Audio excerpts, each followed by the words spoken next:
powered by the Inside the Birds podcast. Now, live from inside the Matt Black Kia Studios, it's Football at 4. And Football at 4 is powered by the Inside the Birds podcast, which is having a busy week, I'm sure. The Eagles at OTAs. They are back on the field.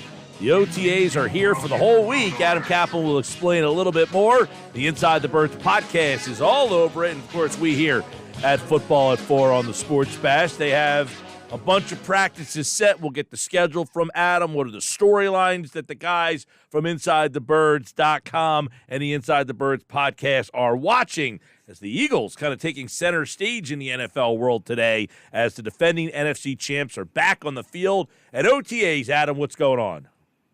Mike, good to talk to you. Yeah, it is OTA season. Not as many as when I first started covering the league. There were 3 to 4 weeks. Now there are 6 days. Now, remember, the Eagles don't have a mandatory camp due to the agreement that head coach Nick Sirianni and the players have. And the Eagles are not the only team, we should mention, that has a shorter offseason. The Browns also end the same day the Eagles do on June 8th. The Bengals, by the way, combined with their mandatory camp, only have 6 days of organized activities. So, yeah, it's different now, man. It's pretty interesting that not only Sirianni, but other teams are doing the same thing.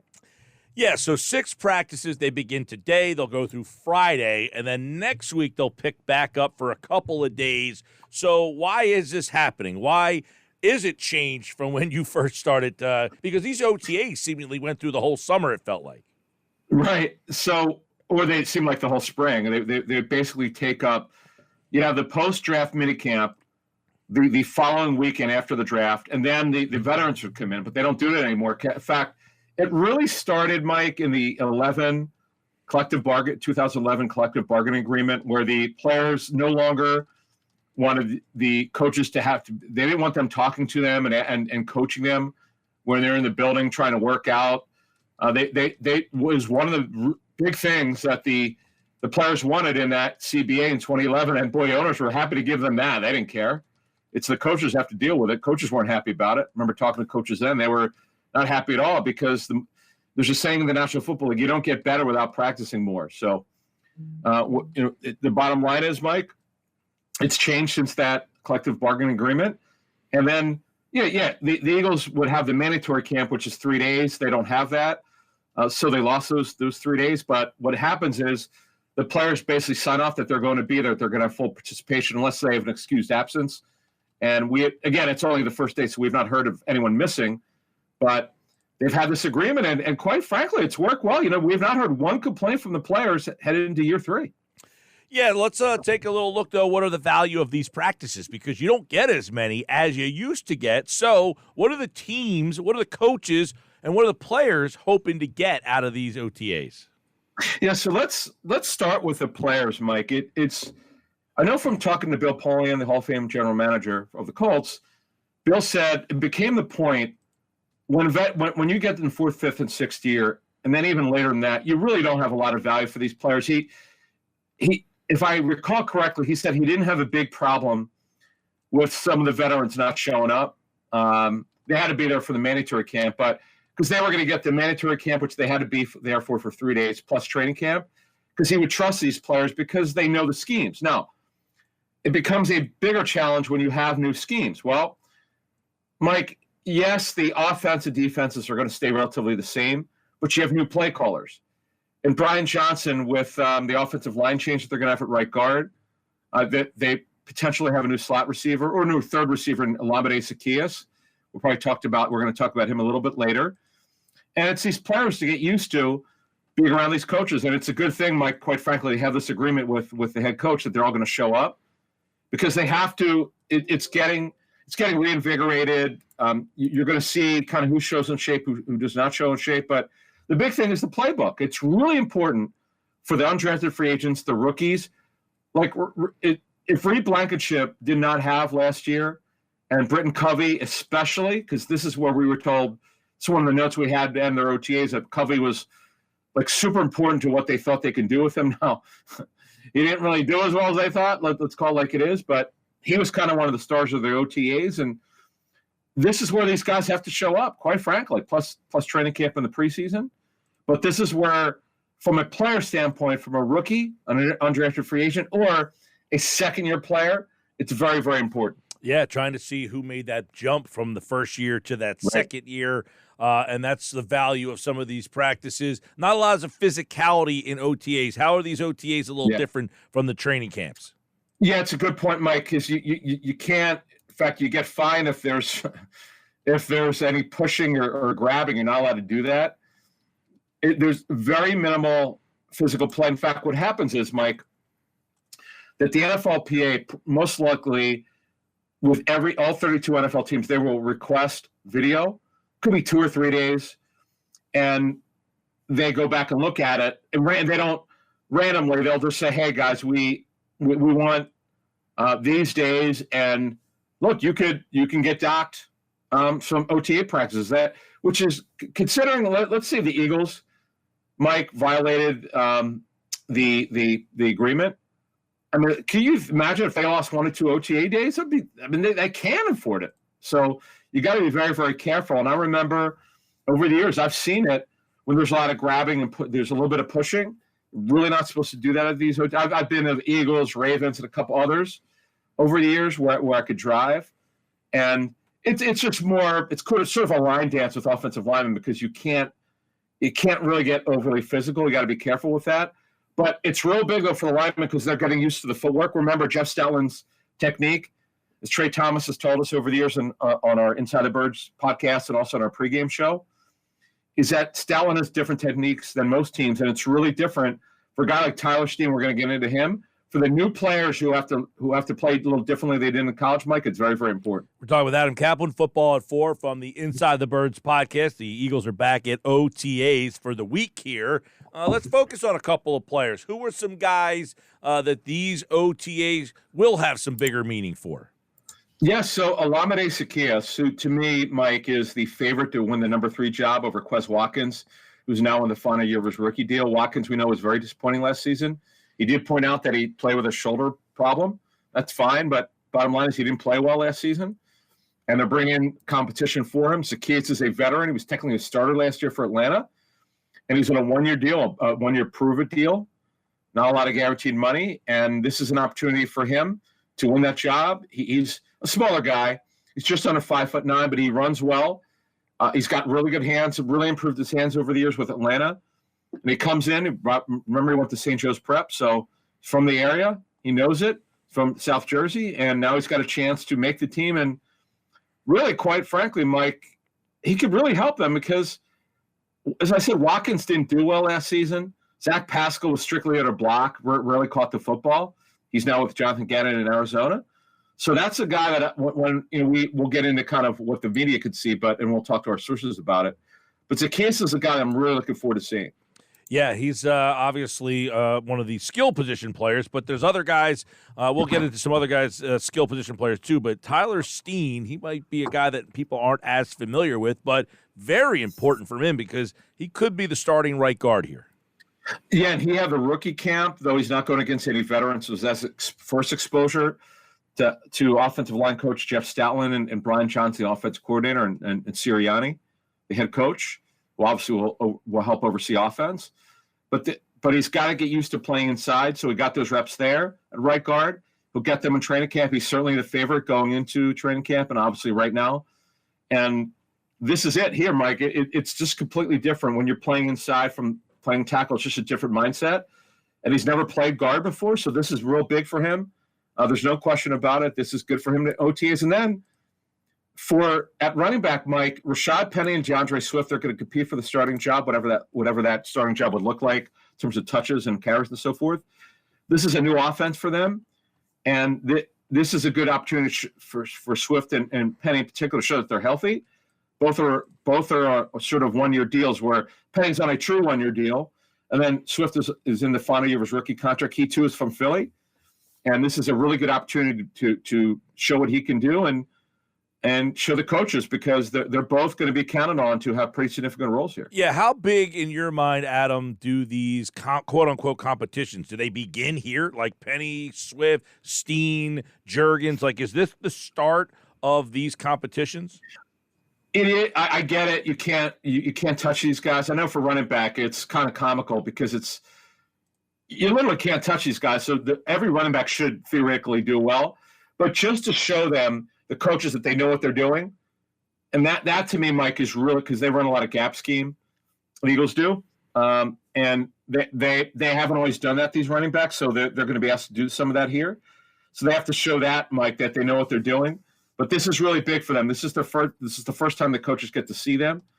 And to me, it's really important that they get off to a good start. The real competition obviously will be in training camp. That's where it starts with every NFL team. Yeah. But it gets started here just for them to show what they know what they're doing. Adam Caplan, Football at 4. Defense, obviously a lot of new names. In fact, you can ask, if this is the biggest area of concern, all the new faces on the defensive side of the ball. So who are some guys you're keeping your eye on this week on defense?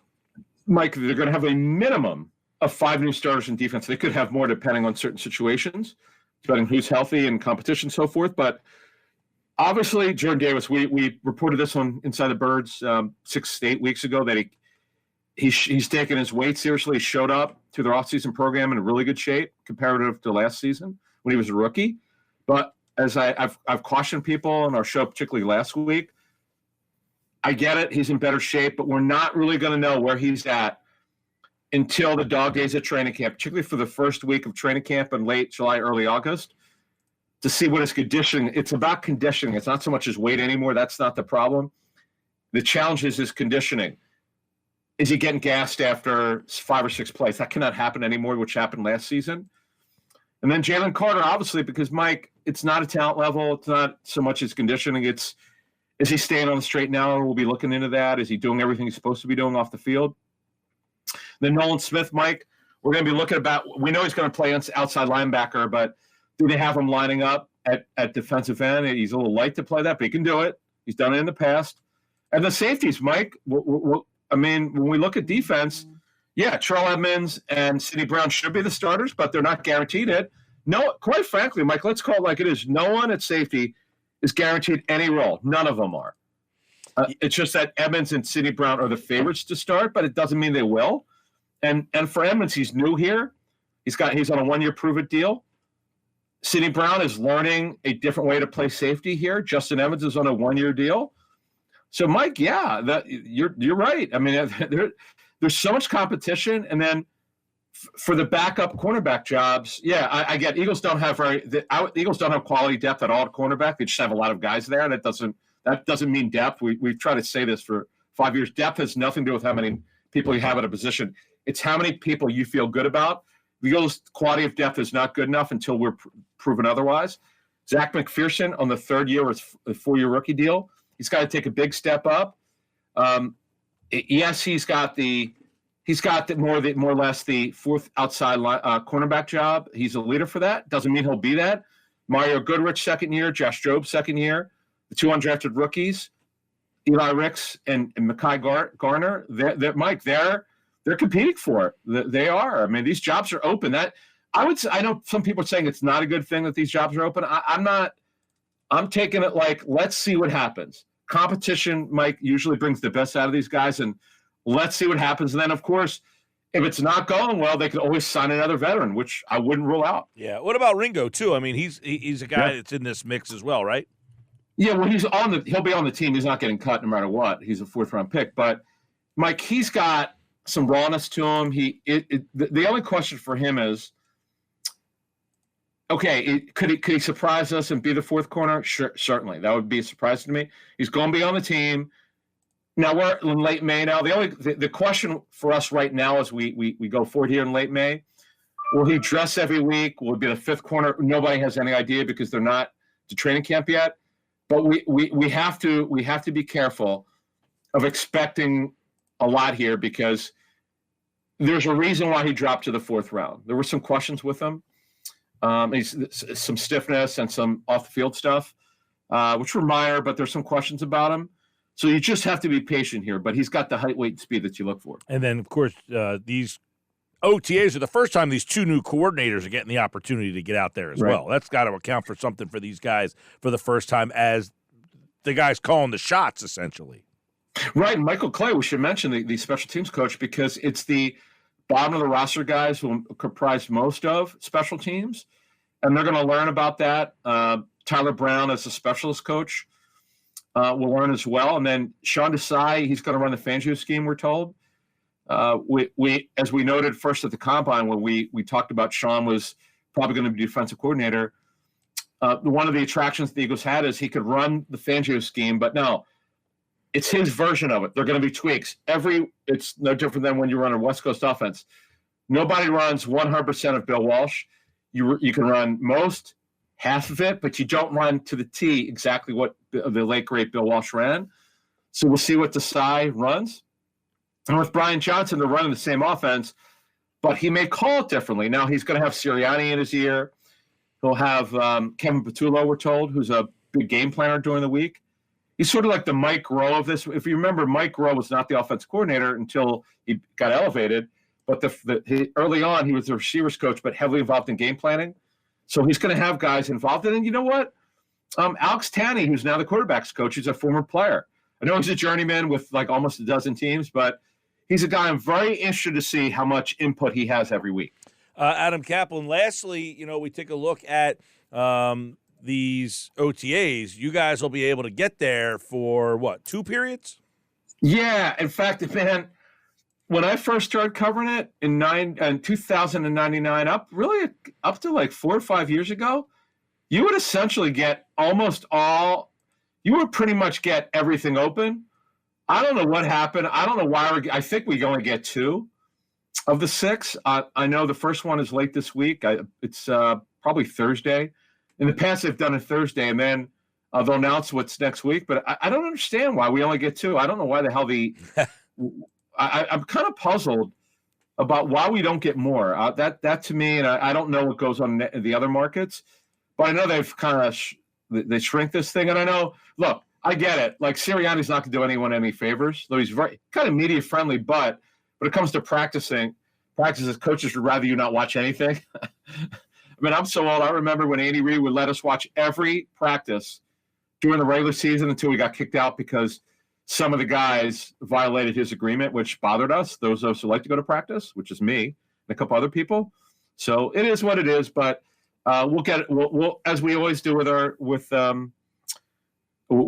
post OTA intel, we always find out who looked good and who didn't look good. But I also always caution people, be careful of reading too much into it, because once training camp starts, it means it's almost like OTAs didn't happen. I'm telling you that more often than not, OTAs mean nothing after training camp starts. All right. Well, this week we got football back in its form that we get it. OTAs today through Friday. They're off Saturday, Sunday. They'll be back Monday through Thursday. They're off on Wednesday. So Monday, Tuesday, Thursday next week. And then a little idle time until training camp begins. But the guys over at Inside the Birds will be talking all about it and right here on Football at 4. Adam Caplan, thanks, buddy. Oh, yeah, by the way, we got Clay Harbor from Eagles tight end Clay Harbor was the subject of Inside the Birds today on all of our platforms. So Clay was phenomenal, and you can follow him on Twitter. And then also we got a couple announcements coming. I don't know about soon, but for fall programming, that'll probably come out sometime in the next 3 to 4 weeks, I would think. Yeah, Clay's really good. We've had him on the radio, so any football conversation you can have with him, check that out over on all the Inside the Birds platforms. Thanks, bud. Thank you. Adam Caplan at Caplan NFL, and, of course, Football at 4 here on the Sports Bash Live 97.3 ESPN.